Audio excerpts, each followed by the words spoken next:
And joining us now, Nabila Ramdani, who's a journalist and commentator specialising in the Middle East and North Africa. Thank you indeed for joining us.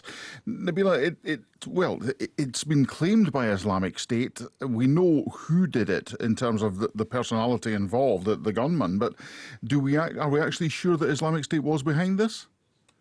Well, I'm afraid we're dealing with a story or reasoning that is as old as time. You have a young man who tried to align themselves with allegedly idealistic causes so as to channel their inadequacies and angst.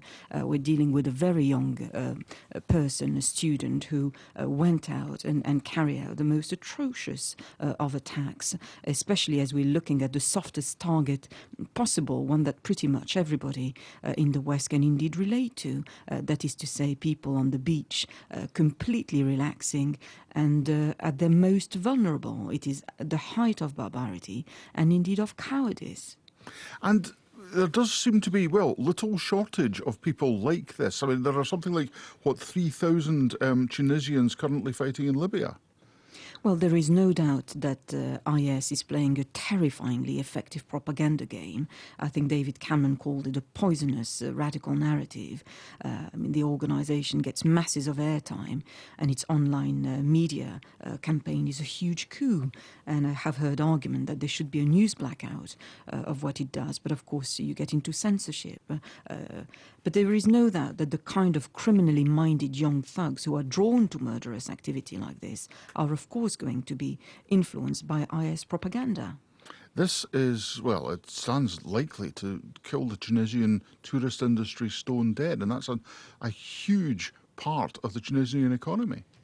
Well, absolutely. I really can't see a way back for Tunisian beach holiday after this. The ease with which these attacks happened and the way thoroughly normal situations, which are so routine to all of us, degenerate into this kind of bloodshed is something which has appalled everybody. And dare I say, if I may use a crude expression, the relatively low rent attack with which, gunmen used automatic weapons is particularly disturbing, because it means that any individual, even those from minimal to zero contact with terrorist groups, can launch this kind of high-impact atrocities, and that, of course, is going to have a devastating effect on the tourism industry in Tunisia. To what extent is the rise of IS in Libya, and now indeed in places like Tunisia, to what extent is it a blowback for Western actions in Libya, in Syria, in Iraq?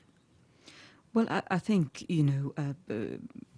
the activities carried out by groups like IS are so barbaric and so reliant on cosmic forces, if I may put it that way, that it's impossible to deal with them.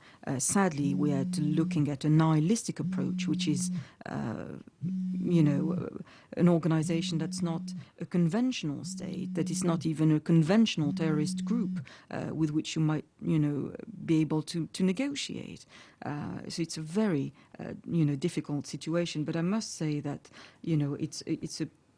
it is a bit of I think, a fallacious argument to argue that because Western intervention has caused so much devastation in Muslim countries, and Muslims around the world have legitimate grievances against the war on terrors and indeed other interventions in countries like Libya most recently, I don't think it's justified to jump from that to murdering people on a beach. Indeed. Nabila Ramdani, thank you very much for joining us.